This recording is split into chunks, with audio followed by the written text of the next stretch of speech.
welcome to this walkthrough video providing some feedback on improvements to be made to a cover letter applying for an internship in a fashion industry sector.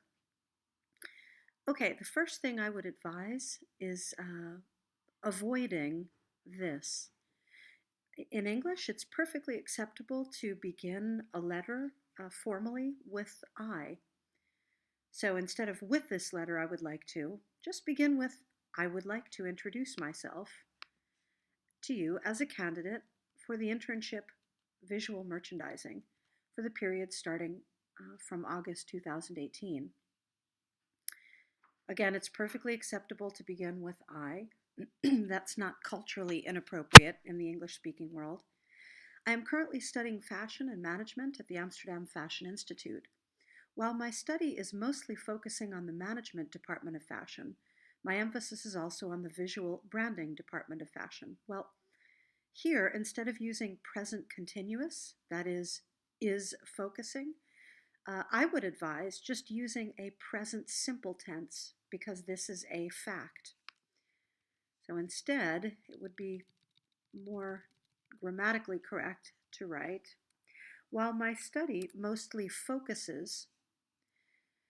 And instead of mostly, I think we can find a more professional sounding word.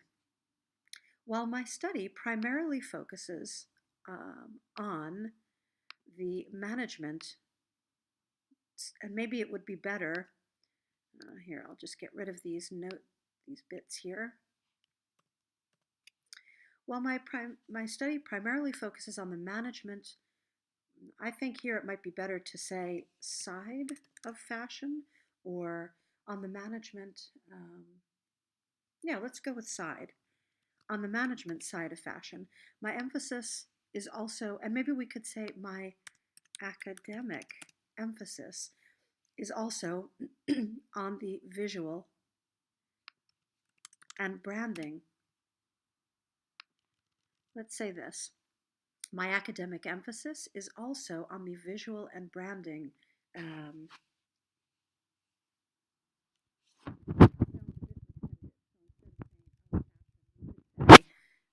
also, let's go with this. My academic emphasis also deals with the visual and branding aspects. As a fashion student, I am passionate about creating original concepts, visualizing brands, and researching how to reach the customer. And maybe, okay, social, confident, motivated, enthusiastic, creative, and goal-oriented are a number of words that reflect me well. I like a challenge and learned through my education and previous jobs.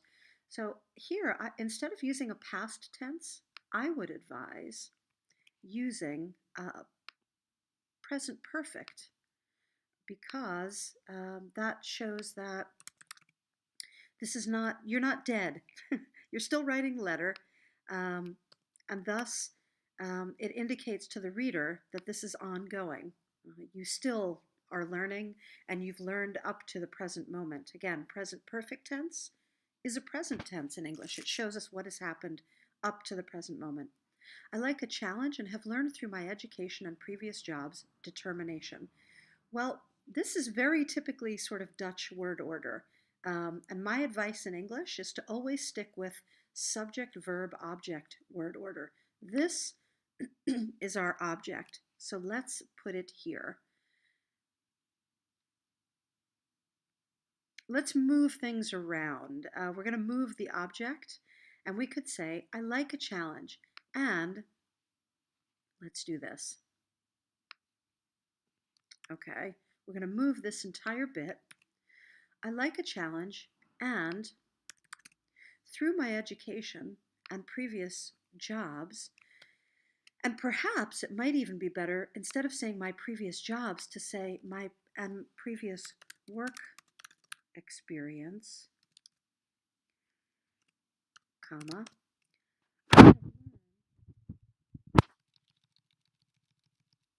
or I have developed a strong sense of determination. Okay, maybe let's see how that sounds. Again, writing is a process, so we have to read it out loud and see how it sounds. I like a challenge, comma, and through my education and previous work experience, I have developed a strong sense of determination. I see myself as an independent person who is not afraid to take risks or charge. I think what the author means to say is I'm not afraid to take charge in situations. Um, Take risks sounds fine, but then it gets a bit clunky with the way the sentence is constructed. Let's say, I see myself as an independent person who is not afraid to take risks, and I am proactive and willing to take the lead when necessary. What do we think of that? Again, I see myself as an independent person who is not afraid to take risks, and I am proactive and willing to take the lead when necessary. Nice. I am a stress resistant person. Well, this is directly translated from Dutch. And the funny part about it is in English, stress resistant tends to refer to bakeware or cooking gear, cooking equipment. There's a better way to say this in English, and I would avoid the contraction here. This is a formal letter, so it's always better to write the words out. This sort of thing is far too colloquial, it's far too slang sounding. So instead of I'm, let's go with I am. I am, let's say this, I work well under pressure. Okay, that's how we would say that in English. I work well under pressure and am able to, and this is nice that the author said remain calm, and I'm able to remain calm during hectic situations and find effective solutions. Let's read it again. I work well under pressure and am able to remain calm. Let's change the word order just a bit. We're going to remove that, put that at the end. I work well under pressure and am able to remain calm and find effective solutions during hectic situations. And it's not really during a situation. Let's say you're usually in English, you're in a situation. Okay, good. I'm just going to get rid of the yellow bits here because now we've improved things. It's not working so well. And I don't know why. In any case, we've got a nice sentence there. While studying at, and here I would actually write it out, the Amsterdam Fashion Institute. And again, let's use present perfect because it's still the case. You have these skills now at present, thus.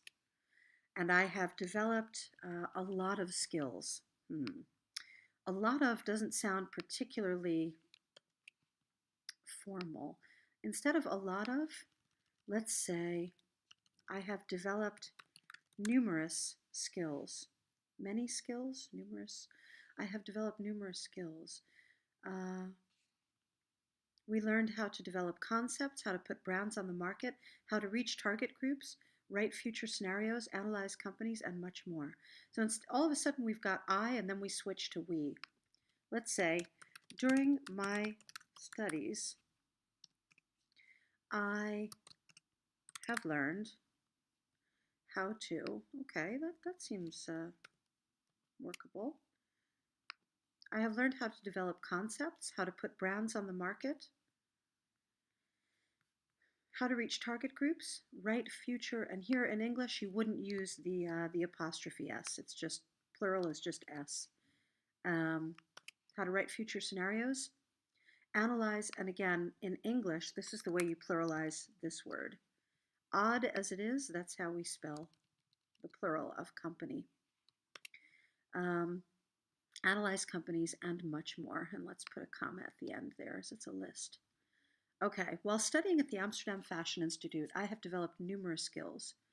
During my studies, I've learned how to develop concepts, how to put brands on the market, how to reach target groups, write future scenarios, analyze companies, and much more. With my current experience at the Amsterdam Fashion Institute, I believe that I am, pardon me, nice. We've avoided the contraction and made it sound more formal. I am a suitable candidate for the internship. As described by the internship description, let's say, as described in the um, internship description, that's a bit repetitive. Described, description, internship, internship.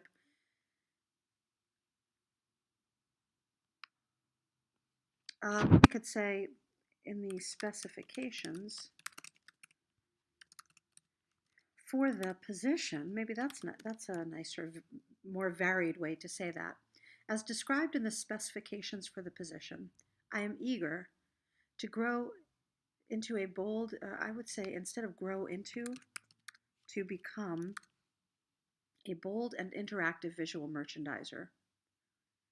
I am confident that my experience, skills, and strong interest in the goals of, okay, in this case, Hugo Boss, have prepared me to be um, we've already used the word strong, so let's go with a more than capable intern for your company. This internship would provide me with the ideal opportunity to assist your organization and to expand my visual merchandising skills. I have attached my website. We don't really attach a website. Perhaps it's better to say I have attached a link to my website along with my resume. And keep in mind, in this case, if you're applying for a job in the States, resume is appropriate, although in Europe and the rest of the world, is probably the better wording. With my resume and more information about me, you can contact me on my email. I look forward to, and in English, it's always, I look forward to seeing you. I look forward to discussing. I look forward to meeting you. I look forward to, it's always with ing. I look forward to discussing my qualifications with you. Thank you for your time and consideration. Well, okay, that's nice. I think we've improved on it. The last thing to do is to get rid of the little yellow bits and the underlined bits. But basically now we've got quite a professional and readable application letter. Hope this has been informative.